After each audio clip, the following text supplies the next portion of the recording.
Hei hi electric veng than mual ani chuan tukin hi January ni thum sang ni som ni panga kum thar tir ania chuan hei electric veng hian than kan lai me ka mithi nimina kan nei le nimin pia po kan leya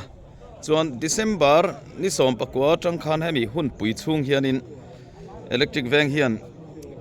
mithi kan nei zon deuh on ni som pakwa tanga voin thleng hian ni som paruk chungin mi som an thi to a chu tang puin lumen pui ngai tlaiwar pui ngai le than lai ngai ve kania chuan ei tukin jing bi ka hianin electric veng chenom ram thar veng thalai ten electric veng ei chiat in tok zone em maya in ha tong an tia than lai minon pui top mai ni mi zo tlom ngai nan ron lan tira tianga veng chenom te chiat tok zone te than lai kana nin pui liam a hi zo to mai na an ron ong hima a chema tuan ron tang le ram thar veng te kan chuang tak zeta an chunga electric veng te kan lom tak zeta ni chuan hei minon pui tu ram thar veng thalai te nen hian